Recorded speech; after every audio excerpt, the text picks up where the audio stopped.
Plato's Allegory of the Cave and the lessons that you can learn from it. So Plato's Allegory of the Cave is a historical, philosophical work done by Plato. It is a literature that talks about a cave that is holding men chained up in that cave. And by happenstance, one of the days, one of the chained up men gets free from his chains and goes out into the real world. Now here's a backstory to it. These men lived their lives in this cave, chained up, never having the ability to experience the actual world. So through their perspective, they see all these shadows that come and go as the sun rises and the sun sets. So their whole experience and their whole reality is shaped by what they see through that lens in that cave, where they see the shadows going in and out. And that becomes their reality. The shadows to them are the real deal. Now, when one of the men breaks from his chains and goes out into the real world, he steps out and is blinded by the light at first, because they have lived most of their life in darkness. And at first, the gentleman is scared of everything going on because he's never experienced it before. And over time, he gets acclimated to his surroundings. He is more comfortable day by day being in the sun, being around nature, seeing birds, animals, seeing running water. He becomes very acclimated to that as he spends more time. And he tells himself the whole time that he was in that cave that everything he believed was a lie. So in his mind, he says, I've got to let the other men that are chained up in the cave know about what the truth is, because he at this point is enlightened. He knows what is the truth beyond the cave, beyond their old reality. So he goes back to the cave and tells these men about everything he's seen. He's seen the birds flying, he's seen the water running, he's seen the animals grazing, he's seen the sun rise and set along with the moon. He's seen everything with vivid color, no shadows. You see the real thing. And when he explains the story to the chained up men in the cave, they look at him and say he's gone bonkers. Whatever happened to him out there, he's gone insane. This guy has lost it. He doesn't know what he's talking about. What's out there is dangerous, because look what it's done to him. It's made him very delusional, and they reject him. But he knows the truth, and they still reject him, although he's seen it all. And we know the truth, but those men that are chained up are so engulfed in their beliefs and their experiences of what their reality is, that when somebody who's been enlightened or seen the truth, when they come back to explain that to them, they become defensive about it. And they argue to protect their false reality, although we know what truly lies out there. And Plato is writing this piece of literature as an analogy, as a metaphor for what was going on at the time, because at the time, the accepted belief, largely influenced by the church and the governing powers, was that their statements and their say-so was absolute. You could not challenge the church or the governing powers. And if you did, you were declared a heretic and you were unalived. And Plato wrote this literature to explain to people how their world worked at that time. And it's something we can draw, some lessons we can draw on from that, is that when we learn truth in this world today, when we learn the absolute truth, when our walls get torn down because we realize the reality that we had believed was not the reality that was actually,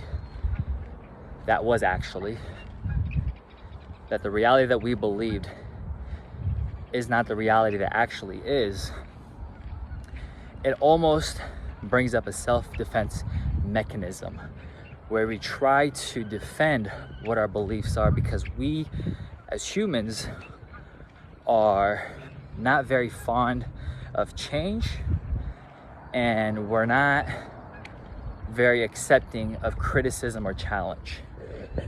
We want to be right. We have ego. This is our belief. How dare you come and speak this truth over my beliefs? And what that teaches us is that sometimes in life, the truth may hit us right square in the face, but we'll still be defending the lie. And it is very, very important in life to not let your ego cloud your judgments.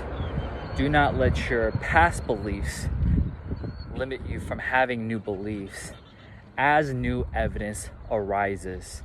Welcome challenges, accept challenges. Don't believe everything for face value, but welcome challenging perceptions. Welcome challenging perspectives and argue with them. You know, you get to argue on behalf of your beliefs, and until you can prove them and defend them with sound logic, then why should anybody else have to accept them? And I think this is something that a lot of us can benefit from, especially in today's society. Let me relate it to something like this. Our belief as society is starting to shift now, which I'm very happy for, but our large belief in society is that you go to school, get a good education, get a good job, and then you will be successful. And the first thing you want to do is buy a house as quickly as possible. Now people are starting to awaken and see the effects of listening blindly to those before them. It's like the blind leading the blind. School teaches you what to think, and unfortunately never helps you learn how to think. And the most important thing you can do in your entire life is learn how to think.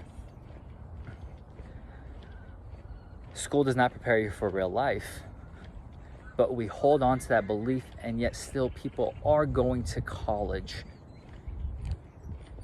even though it is very apparent and widely known that most students who graduate from college and never use their degree go hundreds of thousands of dollars in debt to learn a specific skill set to be leveraged by another man or woman later down their road. They never build their own business. They never get control of their own lives.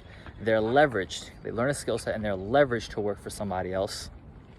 And it takes way too long. Something that is taking 4 years, but could only take 1.5 to 2 years. You're being milked for your resources and your funds because it is the widely accepted belief that going to school or going to college will generate success in your life. If I told you, hey, for the next 4 years, you pay me $100,000, $200,000. For the next 4 years, you pay me a large sum of money, and I will help you get in shape. And for those 4 years, I'm coaching you, I'm teaching you, I'm giving you all my meal plans, I'm giving you all my workouts, and you're doing everything I'm telling you to do. You're following everything to the T exactly. You're doing everything perfect. Yet by the time 4 years is up, you still look like shit. You would say I'm the biggest fraud out there. Yet that is exactly what school and colleges are doing to you and your families today.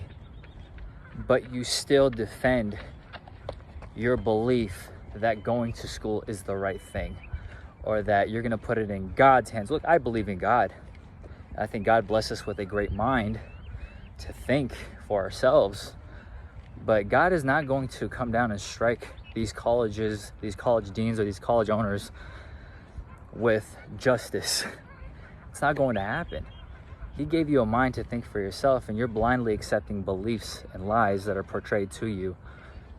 Now, I'm not saying school is a bad thing. I love education. I actually am a big proponent for school. Like, I love when people go to school and they tell me they're going to school to become a doctor or a lawyer or an engineer, and they want to do something incredible with their lives. I'm the biggest proponent for that. But if you're going to college and you have no idea what you're going for in the first place, and you graduate after 4 years and you get a basic job at Starbucks, what did you even go to school for? You would call me a scam or a fraud if I charged you $100,000 for 4 years and told you I was going to get you in shape, and I didn't get you in shape, and I took all your money anyway, and I made you go into debt and you can't erase that debt. You would call me the biggest fraud, and you get so pissed off at me.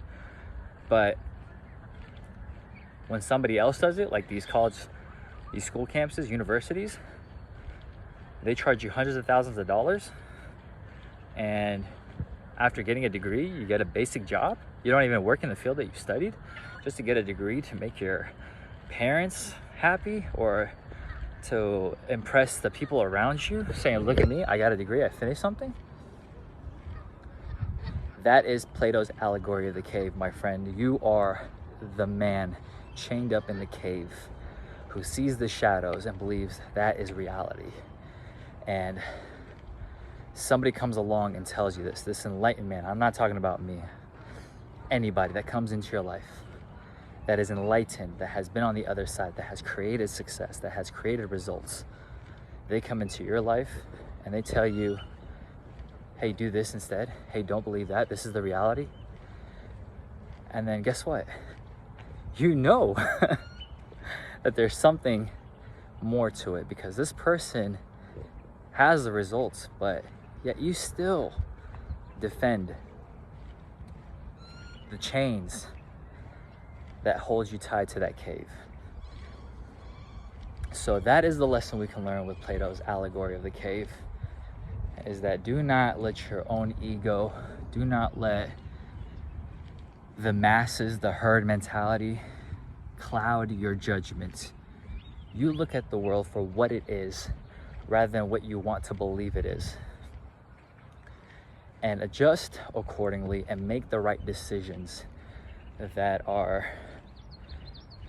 built on a basis and a foundation of sound logic and principle. So I hope that helps.